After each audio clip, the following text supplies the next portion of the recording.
Before I introduce Ron to those of you who don't know him, I want to thank Ron for being here because you should know, because we just learned recently that Ron had a serious accident and has been dealing with the pain for the last week or two and has agreed to come on to do this, even though it's not the easiest time for him. You say that, Ron? Yes. Thank you, Michael, to say the least. Say the Yeah. least. Okay. Okay, let's jump in So, though. so we'll start. So for those of you who don't know Ron Alexander, he's a licensed marriage and family therapist in California. But really, I think what's most relevant is that for more than 44 years, he's been a trainer of mental health professionals around the world. He even has a relatively new book on core creativity. And he is a leading pioneer in a number of different therapies that when he became interested in were kind of on the fringes and now are becoming more and more part of the mainstream.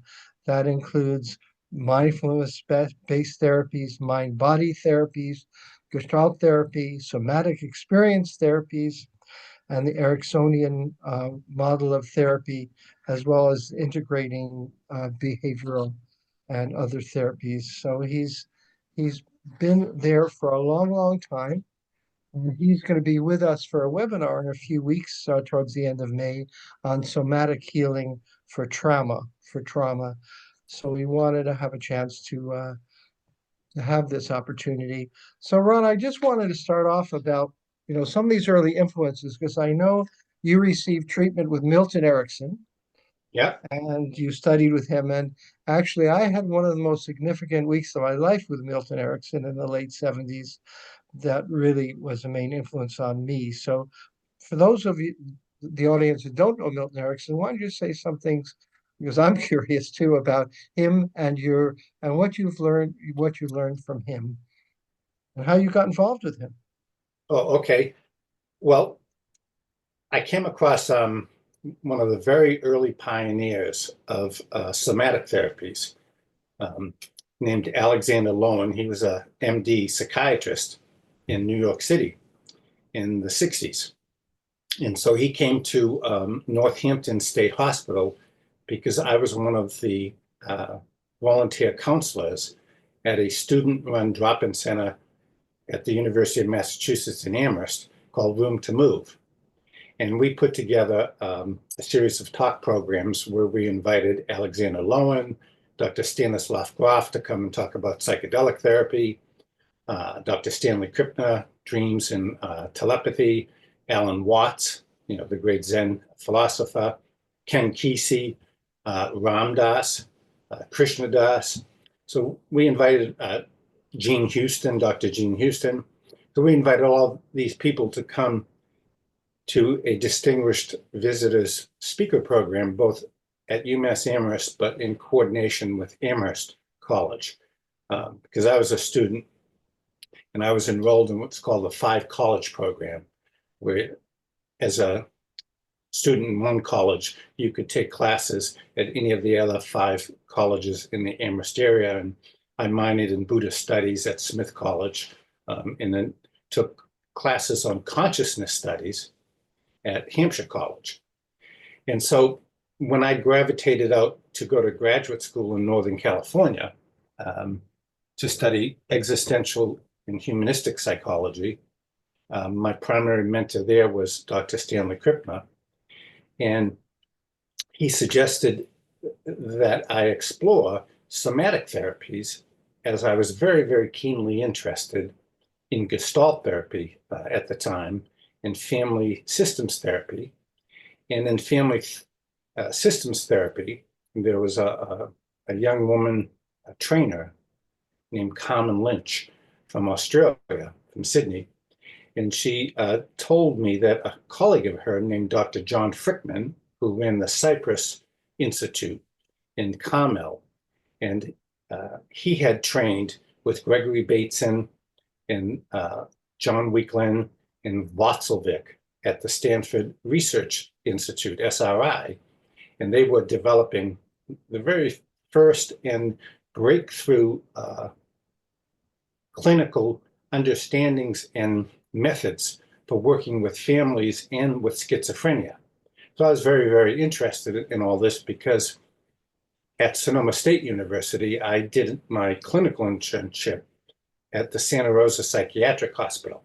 And there was another psychiatrist there, and we were doing research on Kundalini yoga and Kirlian photography. And so we would use our Kirlian photography machine, and we would take photographs of people's hands, which would photograph the human aura before medication, during treatment, and then after. And then we simultaneously, we negotiated with the hospital where I would go down to the emergency room, pick up a gravely disabled patient, someone who was having a psychotic break or was clinically out of their mind because they'd been involved in some sort of domestic dispute. And I negotiated with the hospital that instead of sedating them, would they allow us to teach a variety of somatic breath techniques, as well as yogic therapy techniques. And so again, we would take photographs of their aura, like before we would engage with them, then during the process of the therapy, and then after. And to make a very long research story very short, the hospital at grand rounds, everybody was very, very impressed that the intensity of the electromagnetic field when we did the somatic and the yogic breathing methods created an amplification anywhere from 4 to 7 times the size of the human aura in the field around the hand. And we compared that and presented that when they were medicated, it was the reverse. The magnification was sometimes only like 1/4 to 1/2 inch in the human aura, meaning that there was a sense of contraction.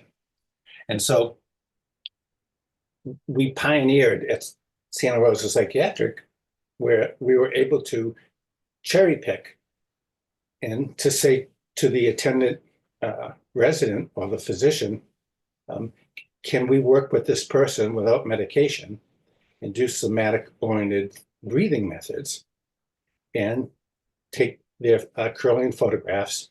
And then we did like a 12-week follow-up study with them.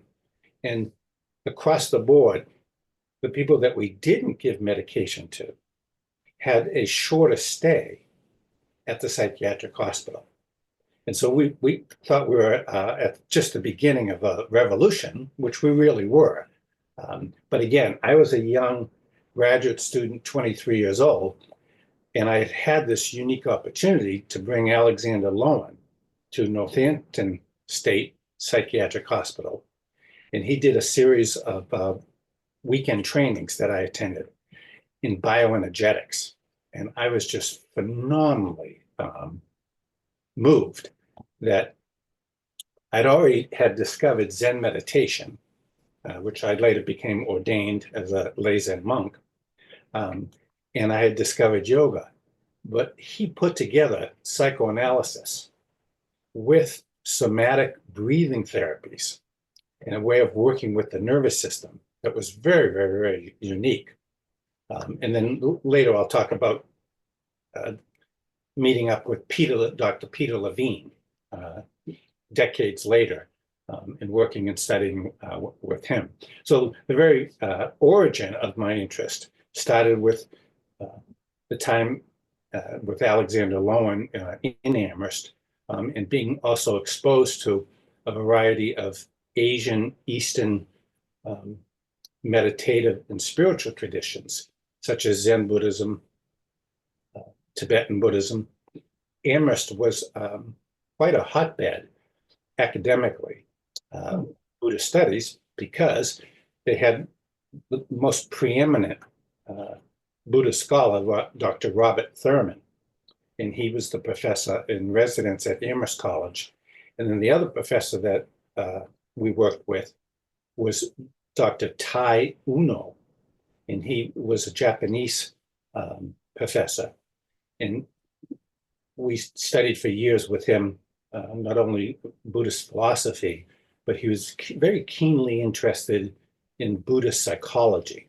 And so over the last 4 decades, I have had a cross-pollination where I've integrated my interest in somatics with Gestalt therapy, mindfulness, and then getting around to your question.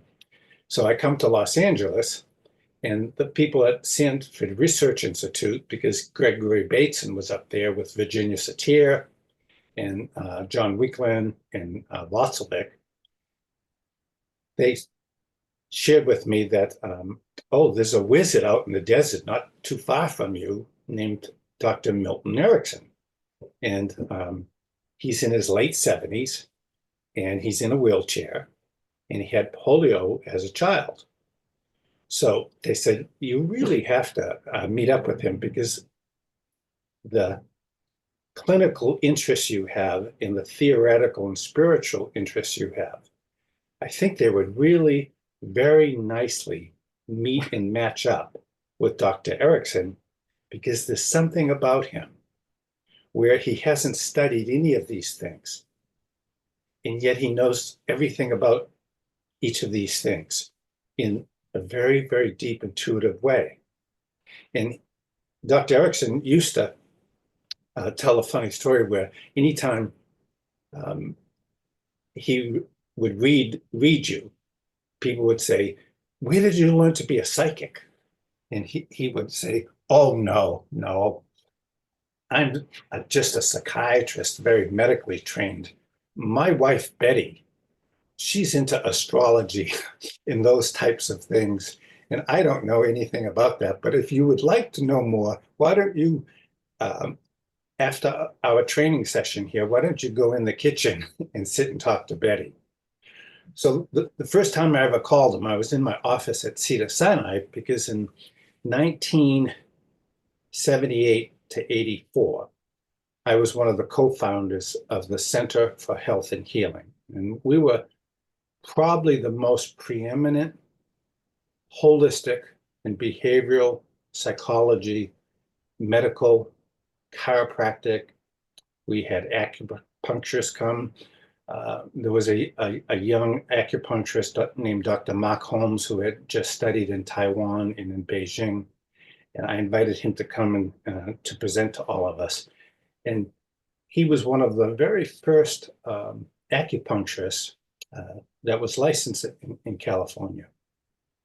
And so I called Dr. Erickson on a Monday morning from my Cedars-Sinai office. And I told him at that time, I was in a marriage that was not really working. And I had low back pain that nothing would heal, chiropractic, nothing. And then I had a prostate issue. And to be like 24 years old and have a prostate issue, all the doctors were just like besides themselves. Nobody could quite understand. Nobody could explain it. So I called Dr. Erickson, because the guys up at Stanford Research Institute, when I mentioned during a break, God, I got this problem. I'm only 24 years old. But I had done my master's thesis, because, my last name is Alexander. So I come from a long lineage of Alexanders. Franz Alexander, who's somewhere in the food chain, wrote the classic book on psychosomatic medicine. And so I wrote my master's thesis on psychosomatic medicine and holistic and behavioral psychology. So I was very keenly tuned into the fact that the body never lies. The body always tells the truth.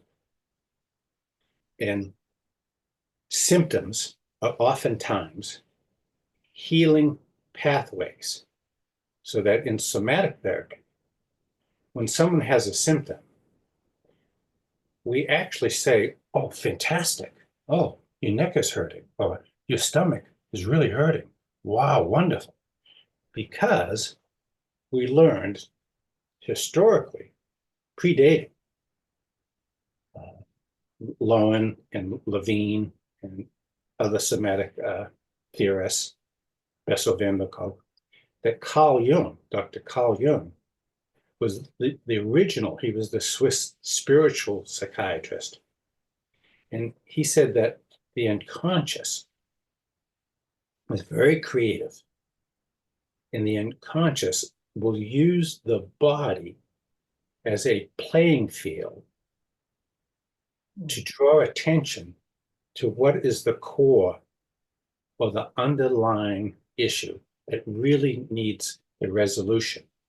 So in somatic therapy, I'm always working from symptom to solution, from symptom to healing pathway by going to core. So I call up Dr. Erickson on Monday morning and I tell him about my situation. And he says, okay, call me back tomorrow. I can't talk right now. So I call him on Tuesday morning, 8 o'clock in my office at Cedar Sinai. I said, so when can I come? Call me tomorrow. Call me tomorrow. So I call him on Wednesday. And so Thursday, Friday, he asks me to call him on Saturday morning, right? Call him on Saturday morning. And he goes, okay, Sonny, why don't you come next Friday at 10 o'clock and I will work with you on this issue. So I arrive in Phoenix, 9:45, didn't want to be late for the master. He opens his front door, he's in a wheelchair. And he says to me, he puts his hand out. Because my arm is broken, I would use my left hand because it was really my right hand. But he puts his hand out and he goes, so you really love strawberries, Sonny, don't you? And strawberries at that point in history was my favorite fruit. And I loved whipped cream with strawberries. And I hadn't told anybody in the food chain of getting connected to Dr. Erickson, because like, why would I? And he had me. I mean, I was already in a trance right there. And so then he invites me into his room and he says, would you like to go into a trance by sitting over there? Or would you like to go into a trance now by sitting over there? So linguistically, I had already studied at SRI with Watzlawick and Rieklin, who and Bateson, and they were the linguistic experts about the use of the language of change.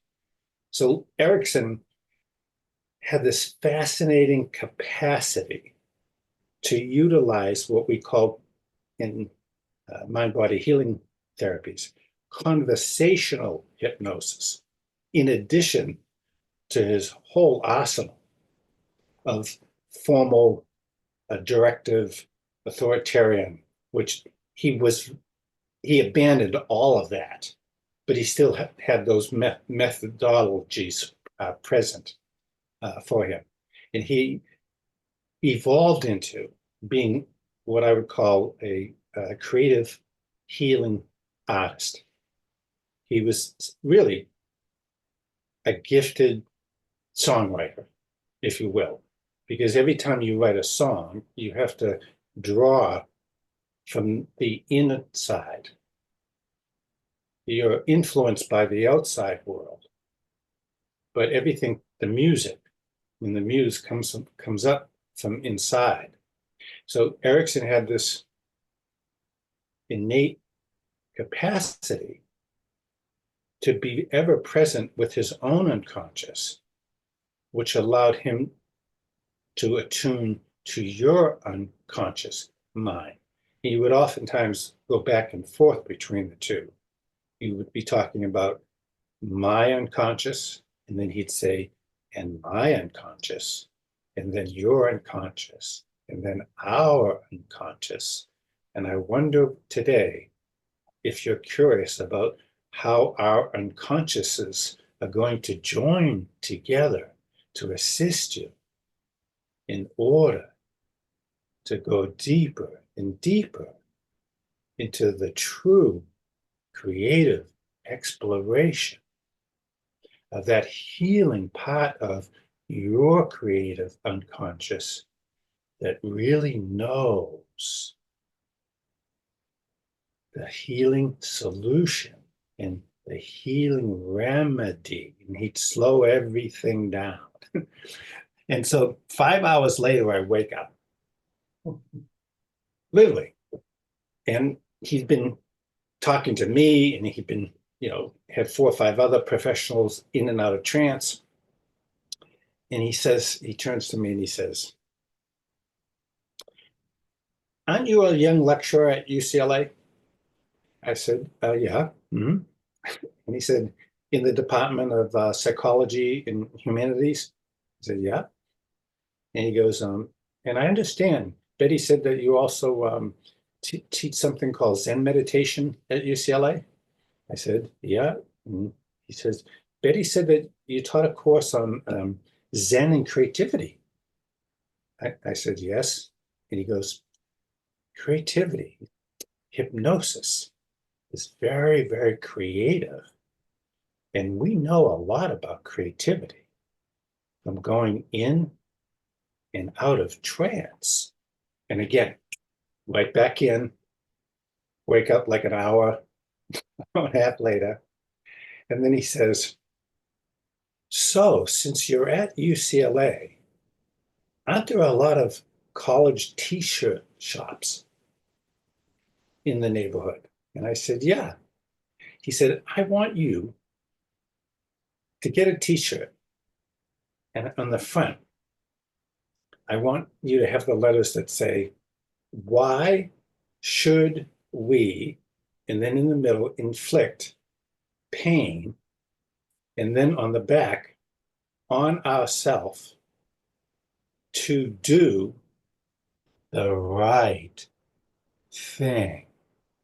And he kept saying, "And remember to do the right thing.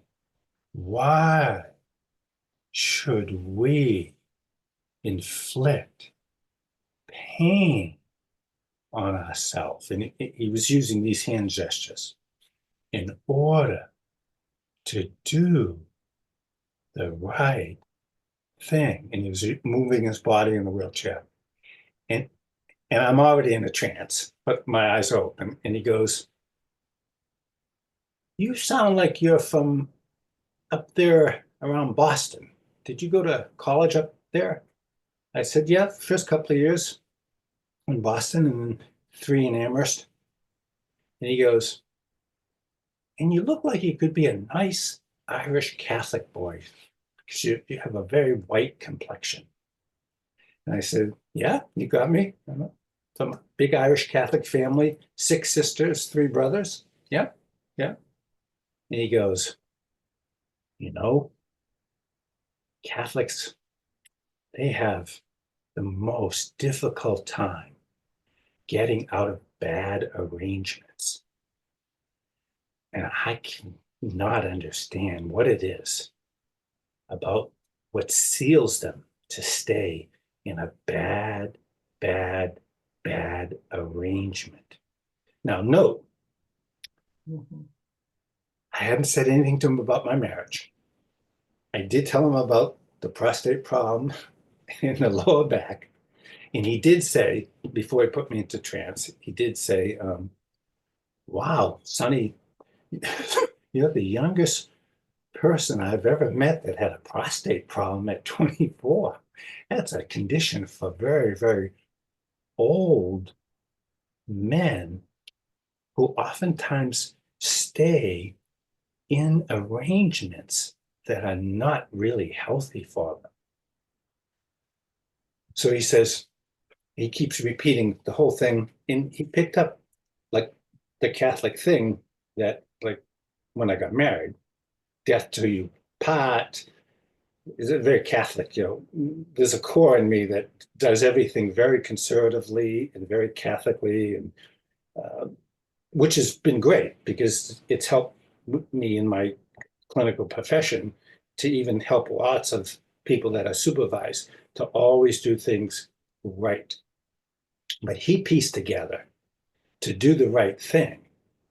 He was actually doing a double bind on me.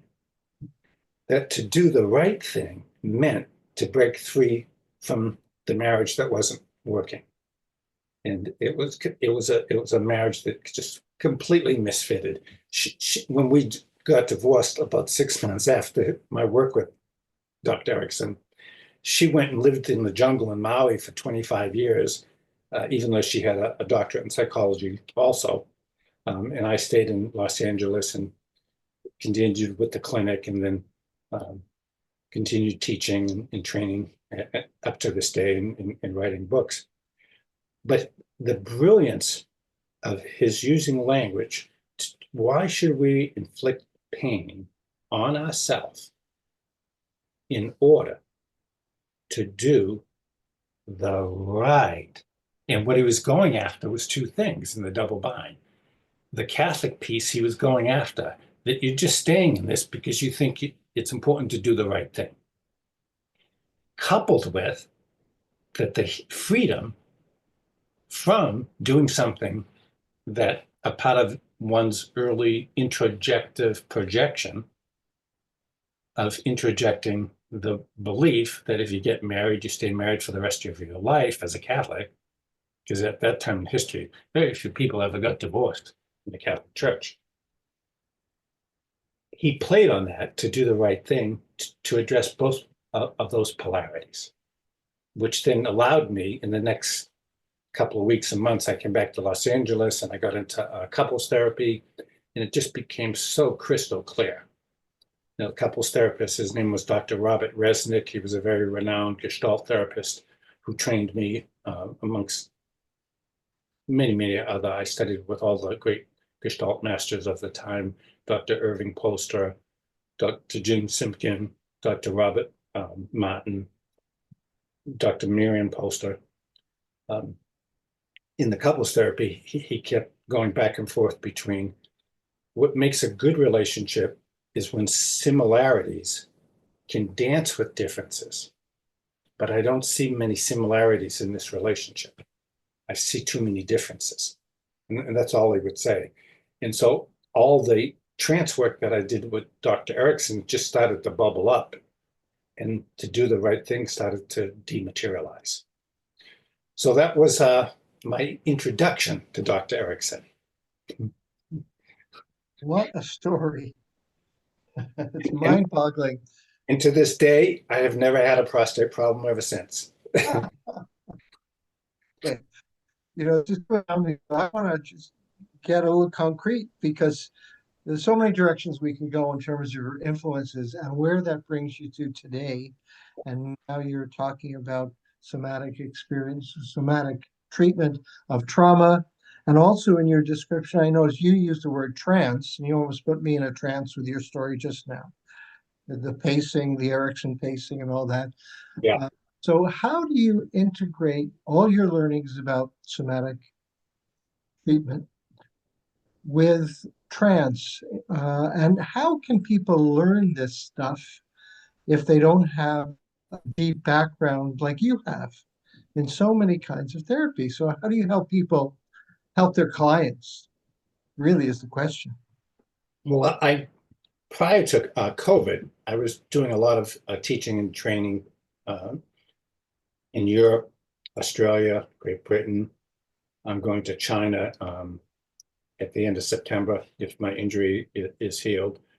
And so I've had the unique opportunity to do a lot of also CEU advanced trainings in the United States, both at professional conferences and then at various psychological associations like in Oregon, Florida, Georgia, California. And people are very, very interested at this point in history in what I would refer to type of therapy that I practice is I call it integrative mind-body healing therapy. Because I think it's important to be able to move in and out of many different systems of thinking and different clinical skill sets. And so mindfulness is a very important part.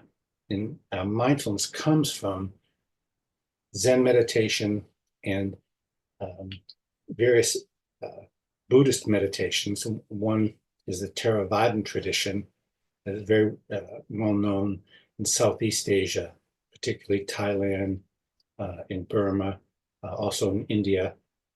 There's a center in Bodh Gaya, India, where I've been. And Vipassana, which is from the Theravadan tradition, uses the tool of that we become mindful in order to cultivate awareness. However, with an effortless approach. A colleague of mine coined the phrase, his name is Locke Kelly, effortless mindfulness. So that mindfulness, when it's approached traditionally, it's with a great deal of effort to cultivate awareness. And that the cultivation of awareness in the Theravadan tradition of mindfulness will lead to the enhancement of more awareness, which leads to enhanced mindfulness. And then in Pali, there are two words, sati and patana. You know, sati means wisdom, arriving at a place of wisdom, and patana, wisdom with concentration.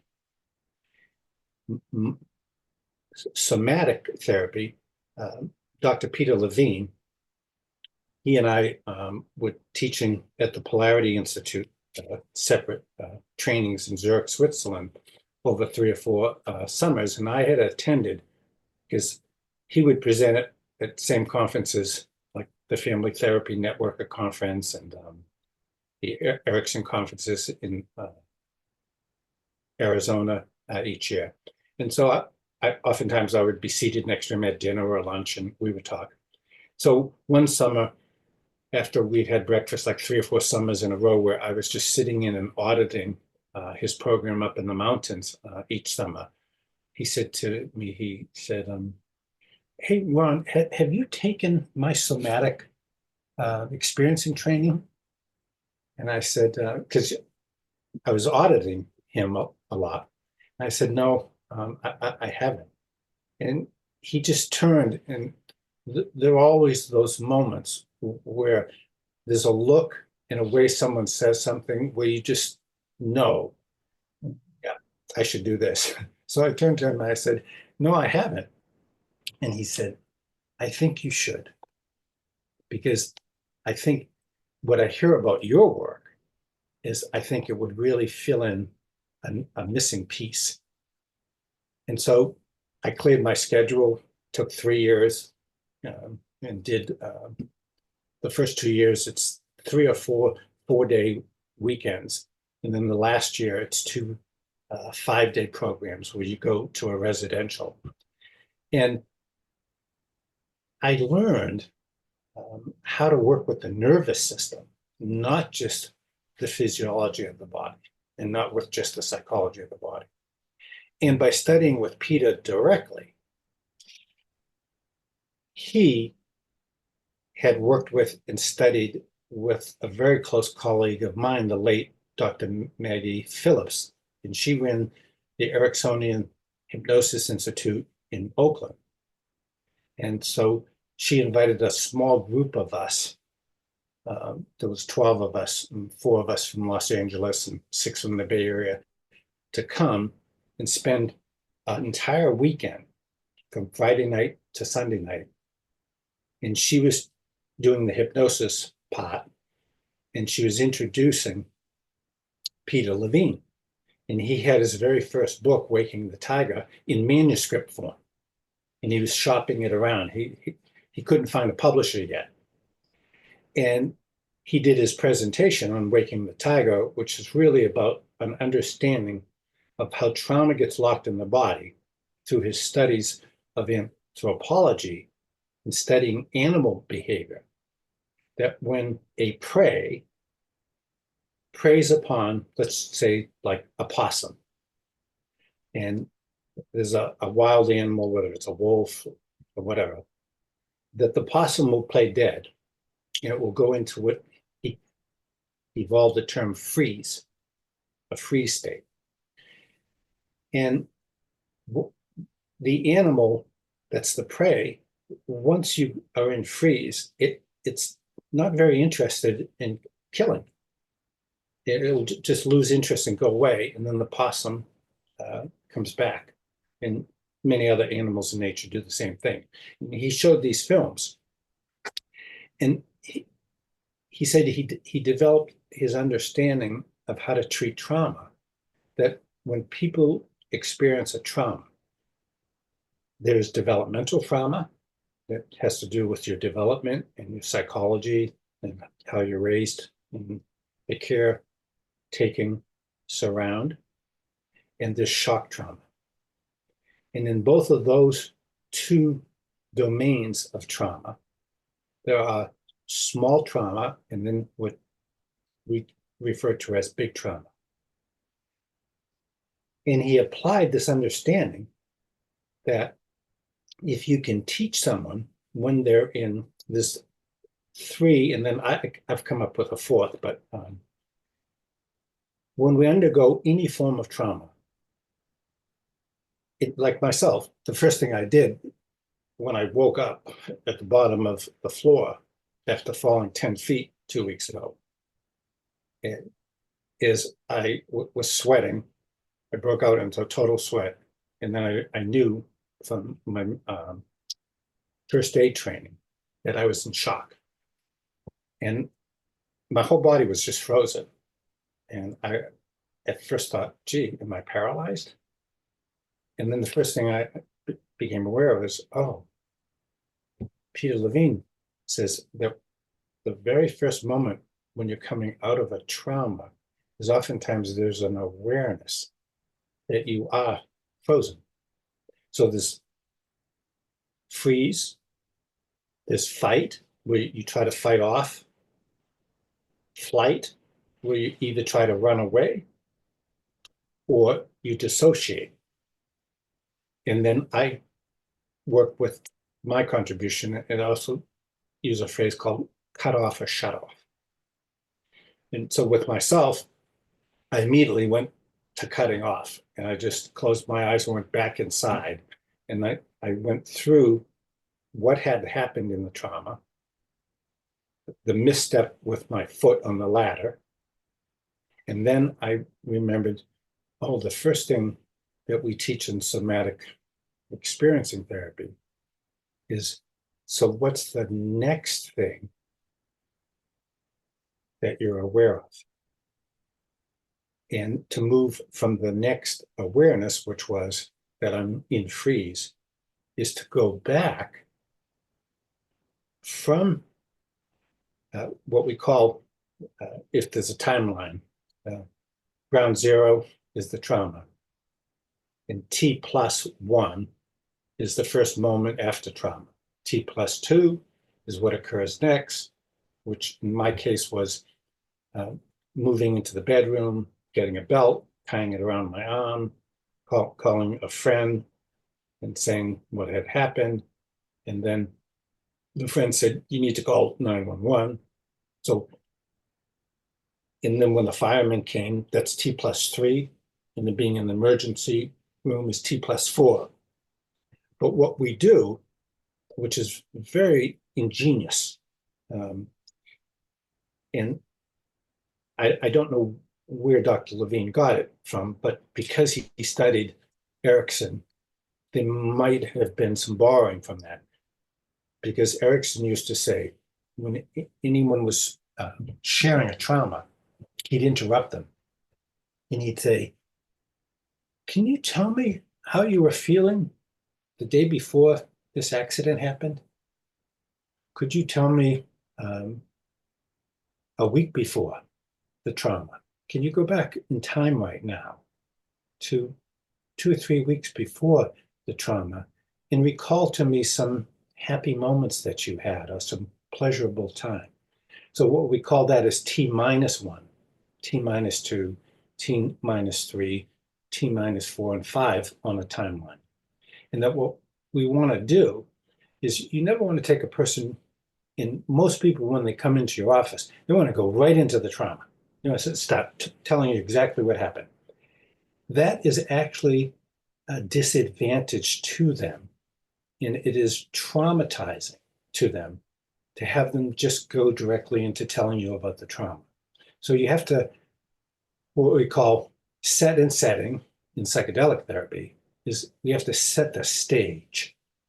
And part of setting the stage in doing micro-analytic um, attention to the healing of the trauma is to have them shuttle between the experience of the trauma and then going into the timeline prior to the trauma in capturing experiences of comfort, of happiness, of joy, of healing, because we want to utilize those. And this is the piece that I think Dr. Levine got from Dr. Erickson, is Dr. Erickson always talked about the importance of healing resources, that you can't do an operation in surgery because he was trained as a medical doctor. He was trained in surgery. And he told me, he said, Ron, how many people do you think are in the emergency, in the surgery room before the surgeon comes in? And I said, well, I've had a couple of surgeries from athletic injuries when I was younger. First, a nurse comes in and usually kind of touches your shoulder and gives you some comfort and gives you a pill to take before the anesthesiologist comes in.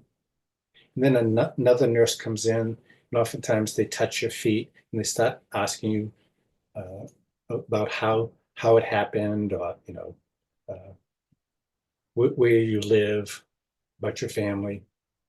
And see, this is the brilliance of Erickson's contribution to somatics, was the importance of the cultivation of healing resources. And Erickson understood that safety and comfort were essential. They were essential healing resources to access before you go into the healing of the trauma. And because he knew so much about surgery, that he would then describe, and then the anesthesiologist comes in and has a little conversation with you and talks about that he'll be in the room or she'll be in the room the whole time. And then the assistant surgeon comes in, and then they talk to you, and then the resident surgeon comes in, and then he'd say, there's so many people in the room. And see, he's really in metaphor now. He's not just talking about people in the room. He's talking about the importance of how much comfort and how many resources are needed in order to do a more depth surgical procedure. So just utilize that metaphor to when we're working somatically, we're really doing psychological, nervous system, physiological surgery. It's as complex and it's as dynamic. And so it's important to set the stage that, of course, we don't have that many people, but we have that many parts of our creative unconscious that we can call in. And so a very simple healing resource is when someone starts to tell me about their trauma, is I take them into T-0. And at some point, T3, T4, T5, I'll ask them, did you have a parent or a grandparent or teacher or mentor or somebody that you really, really felt totally safe and completely comfortable and at peace with, and you felt very cared for, somebody that was very, very kind. See, so what I'm doing is I'm mining for those kinds of healing resources. Kindness is a very, very important resource to access inside of a person as well as to bring to the healing relationship.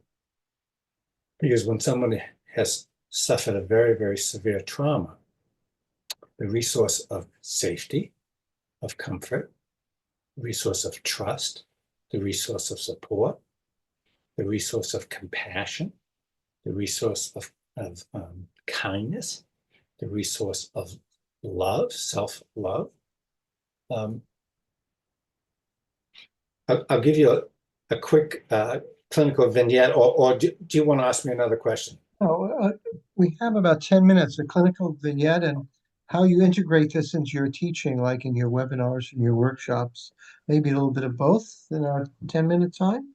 Yeah, well, how I integrate it is I utilize a very formal protocol based upon the somatic experiencing uh, training manuals, coupled with my 48 years of study of Ericksonian hypnosis and mindfulness, along with 50 years of study of Gestalt therapy, and then 20 years of study of psychoanalysis.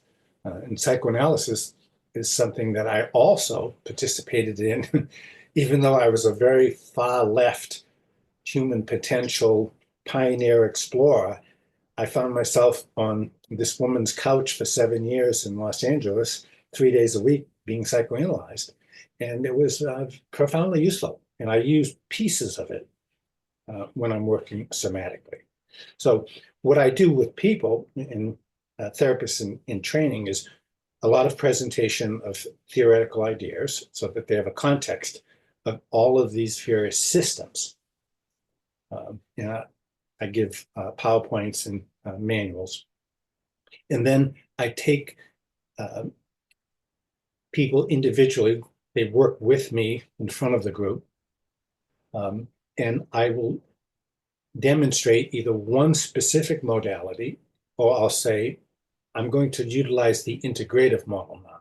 And you'll find me, and I'll ask 3 or 4 people to track when I'm using Gestalt, 3 or 4 people to track mindfulness and to take notes on that, 3 or 4 people in the room to track when they think I'm using trance hypnosis, 3 or 4 people to track exclusively the somatic tracking of the nervous system in a breathing.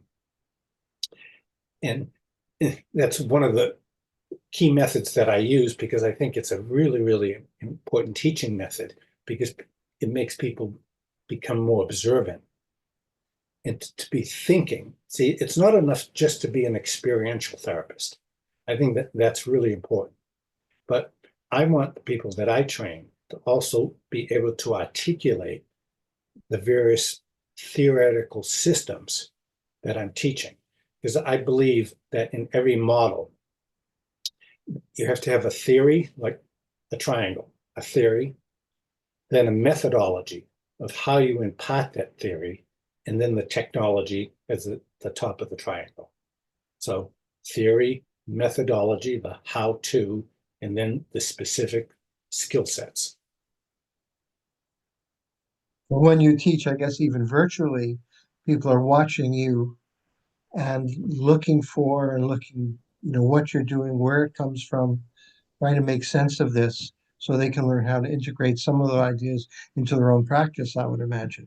And do Yeah. you use people in the room or in a Zoom room? They Yes. volunteer to work with you on something, and Yeah. other people are observers. Is that right? Yes. So I'll work with someone for anywhere from 30 minutes to an hour. And then I'll have the Zoom group, people volunteer to share what they took notes on, what they observed was going on with the client, what I was doing, as well as anything that they really liked or appreciated about how I was working with the client. And if there was anything that they themselves might have done differently, because I think it's always important when you're working and teaching and training, it is to invite people in, because therapists, we're all very skilled and we all work differently. And so a community is also a contributing community.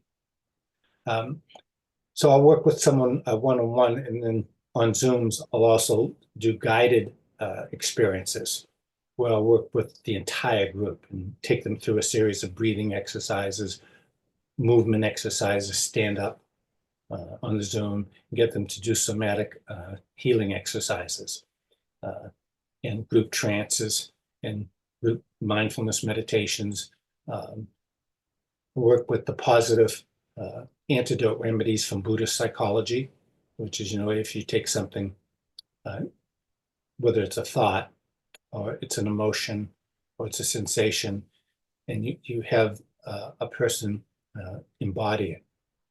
And so let's say they embody anger, and you ask them to locate, well, where is the anger? What's the source of the anger? Have them energize the anger with breath. And then you bring in the positive healing antidote, which is, well, what is the quality that's the healing antidote for anger? What's its opposite? And it might be kindness. Someone else might say it's love, or it's attention. Sometimes people are very, very angry because they're not getting enough attention.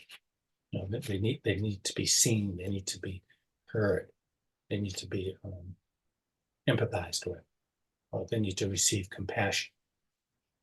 So I'll bring in my background in Buddhist psychology. My very first book was Wise Mind, Open Mind, Finding Purpose and Meaning in Times of Crisis, Loss, and Change. And so I wrote extensively about the application of Buddhist principles to Western psychology. One of my contributions to the field of Western psychology is I coined the phrase that mindfulness, if practiced regularly and daily over time, leads towards the cultivation of the term mind strength. And so mindfulness is very similar to if you go into a gym and you start working out with weights and completely out of shape, over time you get strong. If you apply that to meditation, that if you meditate minimally 12 minutes, more ideal is 21 minutes twice a day, but I tell people all the time, I'll take it if you'll just do 5 minutes, but you get the best bang for your buck if you do it for 21 minutes twice a day or longer.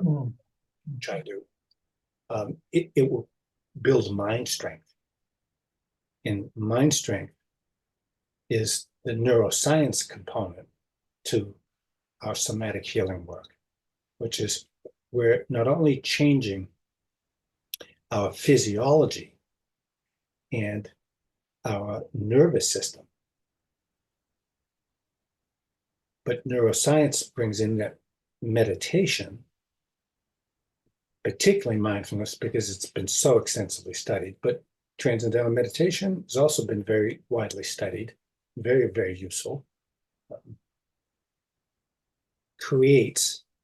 There's an Italian neuroscientist came up with the phrase, when neurons fire, they wire. So that when you meditate, Dr. Sarah Lazar, when she was at Massachusetts General Hospital doing a long-term research study on mindfulness, she discovered that when you're meditating 20 minutes doing mindfulness or more a day, the mid-insula, the part of the brain that's involved with reduction of gray matter, that you're creating not hundreds, not thousands daily, but millions in 20 minutes of new neuronal activity in the mid-insula that then turns on your left prefrontal cortex.